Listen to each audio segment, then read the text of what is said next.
Se eu começo a frequentar muito aqui, a vir em todos os estudos, passos, etc., essa dor passa.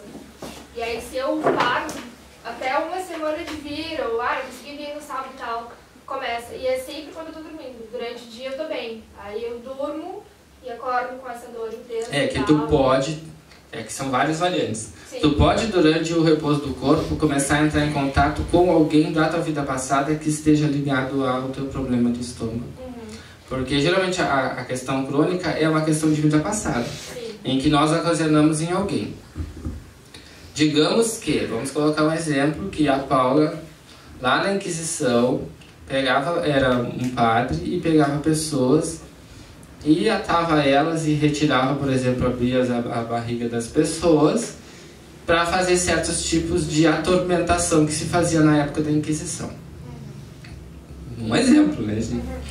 Digamos que aí lá a Paula, lá em 1543, desencarnou e começou todas aquelas pessoas que tu fez, que tu cortasse o estômago, elas começaram a te atormentar.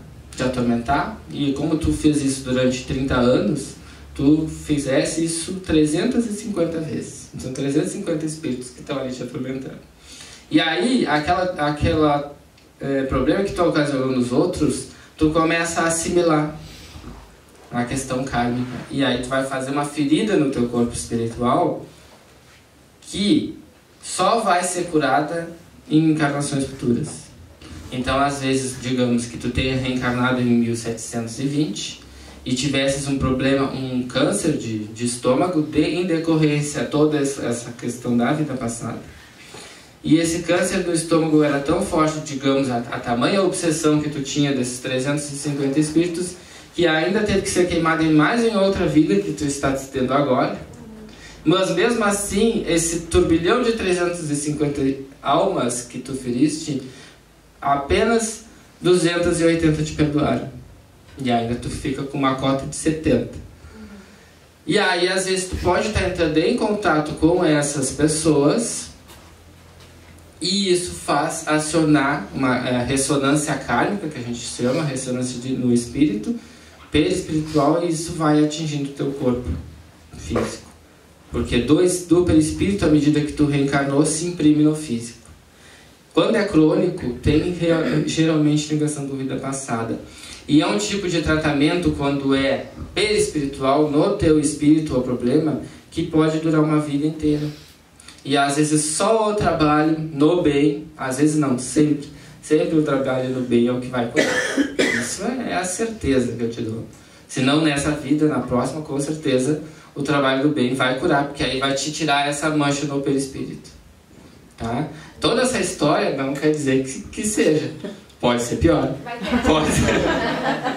pode ser melhor, pode ser uma questão mais leve, mas, como te dizer, às vezes a gente não tem, às vezes tu participando durante a tua vida física em reunião mediúnica, pode algum dia um espírito que estiver na reunião mediúnica te dizer, essa mulher me fez isso, isso e aquilo, e aí tu vai saber o que aconteceu.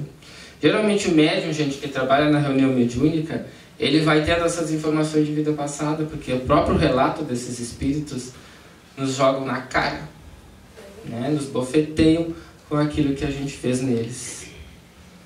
E assim como a insônia, ao contrário, muito sono, necessidade de dormir, ou tá sempre cansada, sempre com sono, tipo a pessoa encostar e pegou o sono. Mesma coisa. Mesma coisa. É um distúrbio também, porque aí tu quer... Porque a obsessão nem sempre tu não consegue dormir. Também a obsessão pode fazer eles quererem que tu te desdobre, porque com o sono eles podem ter mais acesso ao teu corpo astral. Então, tem casos em que eles querem que tu fique aqui e te atazanar, e outros que são mais espertinhos ou tem outras formas de obsessão, já eles querem te retirar do corpo para te prender em algum lugar ou te fazer alguma coisa. Então também é um sintoma obsessivo. Porque tanto eu quanto meu filho, a gente fala muito durante o sono. A gente já me gravou, já gravei ele. Então às vezes tem coisas com sentido, às vezes totalmente sem sentido. de levantar, de estar com os olhos abertos, falando. A gente nunca sabe se a pessoa está acordada ou está dormindo. Sim, nós vamos falar agora sobre sonambulismo daqui a 3 semanas. Que é essa questão aí. Sonambúlicas, são as pessoas sonambúlicas. Nós vamos já entrar nesse assunto aí, não vamos entrar hoje, mas nós vamos entrar daqui a 3 semanas sobre o sonambulismo. Mas o sono, tanto de mais quanto de menos, nós temos que ter problema. E às vezes acontece também de estarem entidades também necessitadas contigo, por necessitarem de teu fluido, porque elas precisam ter seus membros refeitos, como eu já falei, e outras questões psíquicas, e também estarem junto a ti, e isso te dá um certo sono. Porque tem entidades que são colocadas junto com a gente, que elas são magnetizadas para que elas fiquem adormecidas. E esse adormecimento delas pode tu assimilar esse sono justamente por elas estarem perto de ti. Outras entidades, que não são doentes, são entidades trevosas, que são muito bravas mesmo, muito raivosas, e elas não querem, elas foram retiradas de um lugar onde elas estavam lá no bem bom, por exemplo. E foste tu lá, Sueli, e fosse lá e tu, olha, acabou essa coisa aí. Agora acabou. Foste lá e desse ultimato, digamos que tu estivesse trabalhando nessa questão. E aí a espiritualidade, ele obviamente não vai gostar disso, só que tem casos que a espiritualidade vai acabar com essa história aí. E aí ele vai ser adormecido, porque ele pode estar com muita raiva, e ele pode ser adormecido, esse espírito, e ele é acoplado a ti, médium, que vai trabalhar mais tarde, numa mesa mediúnica, encaminha ele. Então ele fica dormindo, esse espírito trevoso. E aí tu sente sono também, pode ser por causa disso. Tem várias variantes. E outros tipos de dores, tipo dor de cabeça, dor nas costas, é a mesma explicação que a dor no estômago. É, só que geralmente a dor nas costas e na cabeça tem muito a ver com a questão mediúnica de espíritos mais trevosos. A dor de cabeça, ela te leva mais para esse lado aí, porque não seria já uma dor crônica, porque tu não tem ela desde sempre, toda a vida. E a mesma coisa a dor nas costas, espíritos te dão esse tipo de dor. Dor na cabeça, dor nas costas, enjoos, fraqueza nas pernas, como se estivesse com gripe. Esses são sintomas de mediunidade de desobsessão. E o sono também, geralmente, acompanhando lá. Mas é diferente, às vezes, das dores em certos órgãos. Pode ser questões de vidas passadas, questão tua, tu tá com aquela dor, que tu trouxe de vida passada. Pode ser um espírito que esteja com aquela dor e aí tu assimila. Por isso tu tem durante toda a vida, dificilmente tu vai estar numa casa espírita durante toda uma vida e aquele espírito que tinha aquela dor ali vai estar durante 30 anos ali junto contigo. Isso é muito difícil, geralmente são recolhidos, né? E geralmente quando fica toda uma vida física com aquela dor, são impressões no físico que vieram do corpo astral e se imprimiram no físico. E aí não tem, é só tu drenando durante a tua encarnação, o corpo físico vai drenar aquela carga tóxica, e aí quando tu desdobrares definitivamente, ou seja, quando tu morreres, aí o teu corpo espiritual vai estar limpo, porque o teu corpo já drenou toda aquela carga tóxica. Se tu te comportares, fizer bem a caridade naquela vida, né? Porque se tu ficar raivecida durante toda a vida porque tinha aquela dor, vais ir para o plano espiritual ainda com dor, provavelmente, e vais ter que reencarnar de novo porque tu não aceitou com resignação. Amém. Gente, temos alguma mais pergunta falada? Já podemos abrir agora para as perguntas escritas.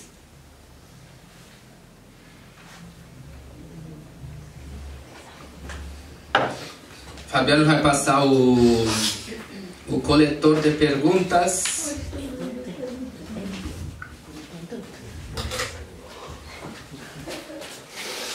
Alguém tem mais uma pergunta? Sim.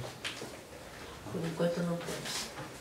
E aí nós terminamos o assunto dos sonhos, embora nós vamos continuar com assuntos mais ou menos parecidos ainda. Não sobre sonhos, mas sobre desdobramento. Sobre o que fizemos depois que a gente sai do corpo.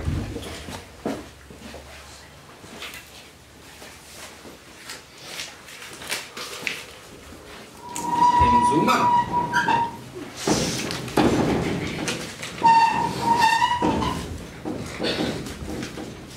Tem tudo isso? É essa aqui só. Somente essa, querido. Quem descobriu o Brasil? Não pode, gente. Isso é pergunta de história. Uma criança de 7 anos pode prever a sua morte? Pode. Porque a criança tem 7 anos no corpo físico. Não tem 7 anos no corpo espiritual. A criança de 7 anos, ela pode ter o espírito dela muito mais anos do que nós. E ela também pode ter uma predisposição para desdobramento com 7 anos que tu não vai ter nunca durante a tua vida. Depende muito do tipo de mediunidade que aquela criatura vai ter.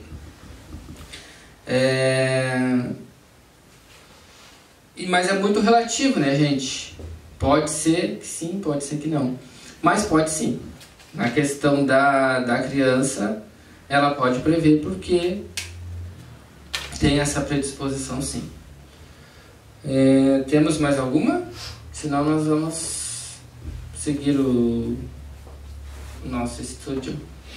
Eu ouvi falar que o bebê, assim, antes de falar, ele enxerga e, tipo, por causa da pureza dele, assim, ele pode enxergar os espíritos e, de repente, até se comunicar com olhares e sorrisos. Às vezes as crianças estão rindo pro nada, assim, isso procede ou... É uma pergunta bem interessante, porque vem até com essa questão dos 7 anos. Uhum. A criança, até os 7 anos, ela está em formação, digamos, o espírito dela está se acoplando ainda àquele corpo. Então, até essa idade, ela ainda está um pouco desdobrada, ela está um pouco no plano espiritual e um pouco no plano material. Então, como ela está desdobrada, digamos assim, ela consegue ter vidência muito mais do que um adulto. Digamos que a criança não é médium, o adulto não é médium. Porém, a criança até os 7 vai conseguir ter essa vidência muito mais apurada. E aí ela vai poder ver os espíritos. Muitas vezes os que ajudaram ela a nascer, que foram lá, colocaram ela no útero materno, para que ela pudesse ter aquela encarnação. E aí ela está vendo aqueles espíritos. Imagina nós aqui como espírito, fomos... né? Digamos, eu e tu, né? Eu te conheço lá. Agora tu vai encarnar, tu me diz. Eu digo, tá, vou ir. E aí eu venho, me encarno, tô lá criancinha, não me lembro de nada, mas eu te vejo e eu te conheço, como espírito eu te conheço, então eu vou me sentir bem ao te ver, então eu vou rir, essas questões assim. Outras vezes, muitas vezes acontece também, gente, da criança tá brincando, que ela brinca sozinha e fala sozinha, vem os espíritos criancinha, que tem espírito que fica na forma de criancinha também, e vem brincar com ela. E aí são aqueles amigos imaginários que ela tem. E aí eles ficam brincando ali, e ela realmente vê, participa daquilo tudo. Já quando começa a passar dos 7 anos, onde o corpo espiritual vai se acoplando ao corpo físico, os chakras já estão quase todos já meio formadinhos, ela já começa a perder essa vidência. Ela só não perde essa vidência se ela for ser médium, vidente e tenha muita abertura no chakra frontal, que é o chakra que dá vidência. E ela geralmente não perde, ela vai ter 10 anos, vai continuar assim, vai ter 15, vai continuar assim, e geralmente aos 20 já vai estar top, porque aí os chakras já vão estar formados e aí ela já vai ter bastante vidência mesmo. Mas se vocês forem ver os relatos de todo o médium vidente, colocamos, por exemplo, o Chico Xavier, que foi o mais conhecido, ele já tem relatos já dele desde criancinha, já ele sempre era médium, via, falava, conversava e ficou durante toda a vida dele, como criança, como adolescente, como adulto, médium, vendo. Já uma pessoa que não é médium, ela pode ter essa evidência até os 7 anos e depois termina completo. E outra questão também que tu falou, da questão da criança pura, né, que a criança, na verdade, ela não é pura, é um espírito impuro, como nós, e por isso que nascemos. Então a gente tem essa questão da pureza da criança, mas aqui seria a pureza numa questão mais metafórica do que verdadeira, porque nós todos estamos aqui encarnando justamente por termos impurezas. E justamente a gente vê a pureza na criança, e é necessário que seja, para que a gente não trate como um adulto. E tem aqueles cuidados, né? A gente até já falou sobre isso uns meses atrás, sobre as encarnações das crianças. Imagina tu ver a criança com a cara daquele obsessor que te deu um tiro em vida passada, né? Tu não vai querer nem cuidar daquela criança. Então é necessário. E como é que tu faz isso? Tratar uma criança que é muito esperta como se não fosse um adulto? Todas as crianças que estão nascendo agora, elas já são mais espertas que nós quando nascemos nos anos 80, nos anos 30, né? Não tem ninguém nos anos 30. No caso que usa a esperteza pro lado mais negativo que positivo. Pode acontecer também. A gente tem uma miscelânea de tipos de espíritos nascendo agora. A maioria já são crianças cristal, crianças índigo, já possuem mais idência, mais inteligência e são mais médios do que nós nos anos 90, 80, 70, enfim. E vai acontecer cada vez mais. E muitos espíritos estão nascendo atualmente como a última oportunidade. Então tem muito espírito bom vindo para ajudar e tem muito espírito ainda em patamares mais inferiores, nascendo como última oportunidade. Então, pode acontecer então de uma criança já ter certas tendências de fato negativas e inferiores, e isso deve ser começado desde cedo pelos pais, parentes, a já ser podada essa criança, para que quando ela tenha tome posse do corpo, já lá com uns 20 e poucos anos, que é quando a gente está com os nossos chakras formados, que ela possa ser um cidadão de bem, né? O que não quer dizer que, claro, que tu vá conseguir, porque às vezes o espírito que nasce de fato, às vezes é tão inferiorizado, que independente do esforço que se faça, vai se conseguir. Mas o importante é que se tente o máximo possível, né? A gente já estudou essa questão dos pais, dos filhos, das crianças. E não tem, a gente tem que ir estudando, porque quanto mais tu, como mãe, como pai, estudar a espiritualidade, mais tu vai saber lidar com a criança. Tá, mas e trazendo ele no espaço, fazendo tratamento, adianta ou não? Ameniza porque, por exemplo, se a criança tem muitos obsessores, que pode acontecer sim, de a criança ser muito obsediada por ter, porque a gente sempre pensa, é uma criança, mas é uma criança agora, né? É um espírito velho, antigo nascendo ali. Então, se a criança já vem com muitos obsessores de vidas passadas que fazem ela a ter uma psicologia jamais, à medida que ela vai sendo trazendo no centro, os espíritos que já acompanham já vão sendo encaminhados. Nem todas as vezes, porque depende das questões kármicas, né? Às vezes a criatura é necessário que